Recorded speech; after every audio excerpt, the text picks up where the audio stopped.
Imagine spending €115 million on a player who was supposed to fix your midfield, control your tempo, and dominate the Premier League. A player who came in with the hype of a superstar, but the reality, a ticking time bomb. This is the story of Moisés Caicedo, a midfielder who looked unstoppable at Brighton, but completely unrecognizable at Chelsea. It's the story of how one of the most expensive transfers in Premier League history is slowly turning into one of its biggest regrets. Not because Caicedo isn't talented, but because Chelsea made a mistake far bigger than the price tag itself. They didn't just buy a player, they bought pressure. Chaos, and a gamble they were never prepared to handle. Caicedo walked into a dressing room with no identity, a team without chemistry, and a system that changes faster than managers get sacked. And now, every misplaced pass, every bad tackle, every moment of hesitation echoes the same question: was this Euro 115M transfer a catastrophic mistake? Today, we break down the truth behind the hype and why Caicedo's move to Chelsea might be remembered for all the wrong reasons. When Moisés Caicedo was at Brighton, he wasn't just good, he was transformative. A midfielder who could cover every blade of grass, time every tackle perfectly, and make ball recovery look almost effortless. Brighton's system was a machine, and Caicedo was the engine that kept it humming. Every analyst, every scout, every fan saw the same thing: a player who was destined for something bigger. And that belief became the foundation of his €115 million hype. But hype is dangerous, especially when it meets a club like Chelsea, because the moment Caicedo switched from Brighton blue to Chelsea blue, the entire narrative shifted. Suddenly, he wasn't just a promising midfielder, he was the most expensive defensive midfielder in Premier League history. That alone created an expectation no system in the world could match. At Brighton, he had clarity. At Chelsea, he faced confusion. At Brighton, his role was clear: win the ball, recycle possession, help the team progress. At Chelsea, the club expected him to be everything at once: a destroyer, a passer, a controller, a leader, a game changer. And the moment you try to make a player into something he's not, you destroy the player he truly is. The hype wanted a superstar. The reality revealed a human being from his very first match. Caicedo looked like someone trying hard to justify the price tag. Every touch felt heavier.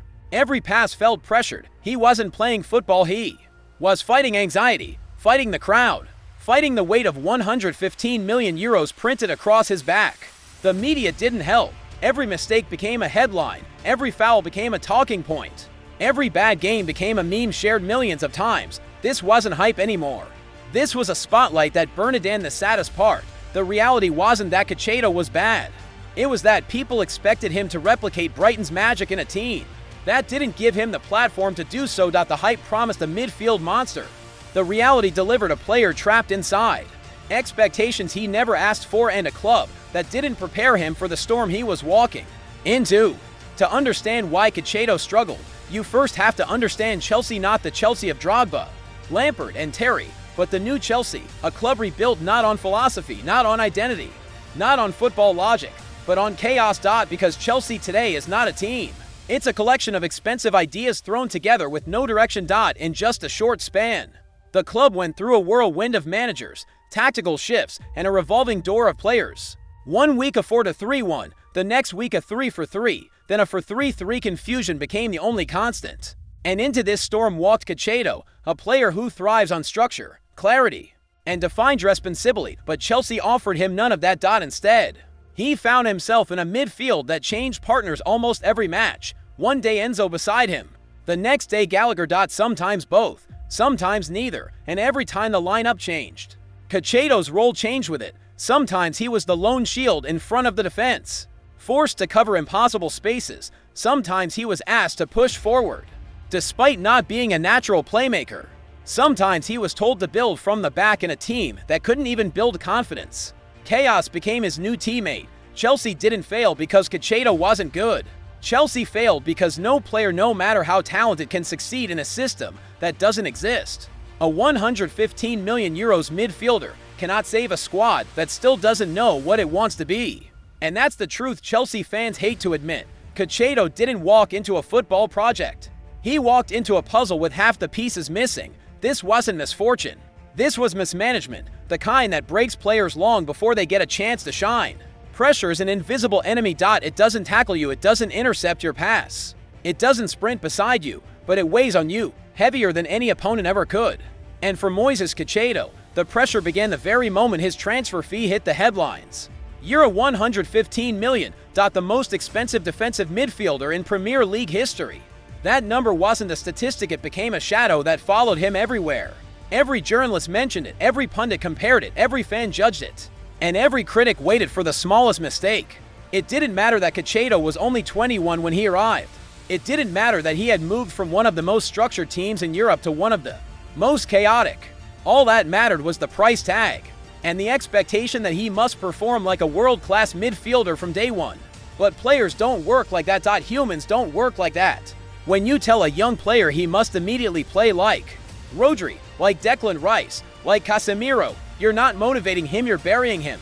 And that's exactly what happened to Caicedo. Every touch he made was judged through a 115 million euros lens. A simple sideways pass wasn't just a pass, it was not enough for the price. A missed tackle wasn't just a mistake, it was a 115 million euros disaster. A bad game wasn't just a bad day, it was proof he's a flop. Slowly, fear replaced confidence. Hesitation replaced instinct. Tension replaced freedom. Caicedo didn't look like the Brighton beast anymore.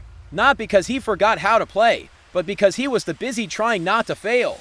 Pressure can make great players extraordinary, but the wrong kind of pressure, heavy, toxic, constant, can crush even the strongest talents.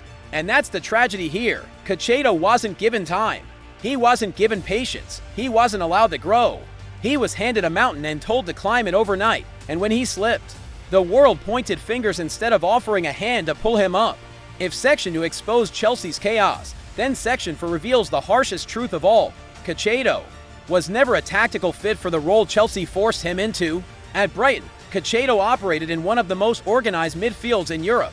He wasn't alone. He wasn't exposed. He wasn't asked to do everything. Brighton played a fluid double pivot, where responsibilities were shared and distances between players were tight. When Caicedo pressed, someone covered. When he recovered the ball, passing lanes were all recreated. When he stepped into midfield duels, the team moved with him like gears in a perfect match to Chelsea gave him the opposite. Instead of a controlled double pivot, Caicedo often found himself isolated, a lone body trying to hold off entire midfield waves. Enzo Fernandez frequently pushed higher up the pitch, leaving Caicedo with oceans of space to cover. Gallagher pressed too aggressively, leaving gaps behind. Fullbacks bombed forward without balance. The team stretched wide, detached, disconnected, and in the middle of that tactical mess stood Caicedo, expected to be the shield, the controller, the passer, the leader all at once. But that's not who he is. He's an elite ball winner. Yes, a tireless runner. Yes, a tactical soldier who thrives in structure. Absolutely. But he is not a lone defensive midfielder. He is not a tempo setter, and he is not the guy to control the game from deep like Rodri. Chelsea tried to fit him into a role he was never built for. A role that demanded skills he doesn't naturally possess. And when a club forces a player to become something he's not, the failure doesn't belong to the player, it belongs to the system. Caicedo wasn't the wrong signing. He was the right player placed in the wrong tactical world. When a 115 million euros signing struggles, the world rushes to find someone to blame. Some point at Caicedo, some point at the manager, some point at Chelsea's ownership. But the truth is far more complicated and far more revealing. First, let's be clear, Caicedo is not a bad player. He didn't suddenly forget how to tackle, press, or read the game. His Brighton performances weren't a fluke. His talent is real. His potential is massive. But potential needs direction. And Chelsea hasn't offered any. So who's really at fault? 1. The club's strategy. Chelsea has spent hundreds of millions without a clear plan. Signing players first, figuring out the system later. Caicedo wasn't signed to fit a system, he was signed because he was available, hyped, and expensive. That's not strategy. That's gambling. 2. Tactical misuse. Chelsea put Caicedo in roles designed for completely different profiles. They wanted him to be Rodri, Rice, and Kenny combined. But no player becomes world-class by being forced into 3 roles at once. 3. Unrealistic expectations. Moment he arrived, fans expected him to fix everything immediately. A broken midfield, a broken build-up, a broken identity. Caicedo was supposed to be the glue, but you can't fix a cracked wall by replacing one brick. 4. The environmentalists thrive in stability. Caicedo walked into turbulence, constant lineup changes, inconsistent tactics, and a team still figuring out who they are. So is the failure his fault? The real answer: this was the wrong player, bought at the wrong time. For a club heading in the wrong direction, Caicedo didn't fail Chelsea. Chelsea failed Caicedo. And unless the club finds clarity and structure, even a €200 million midfielder would struggle in this mess. In the end, this story isn't just about Moisés Caicedo. It's about what happens when football stops being football and becomes a business of pressure, hype, and unrealistic expectations. Caicedo didn't choose the price tag. He didn't ask to become the most expensive midfielder in Premier League history. He didn't walk into Chelsea promising miracles. He simply walked into a club searching for an identity and was expected to be the answer to every question. But football doesn't work like that. Players don't grow in chaos. Talent doesn't shine in confusion. And no amount of money can replace structure, stability, or patience. So was this €115 million transfer a mistake? Maybe the mistake wasn't buying Caicedo, but believing he could fix everything himself. Because underneath the criticism, the memes, and the headlines, there's still a brilliant midfielder. Someone who can rise again, someone who can prove everyone wrong if he's given the right system, the right role, and the right support. The Caicedo story isn't over. It's just at its lowest point.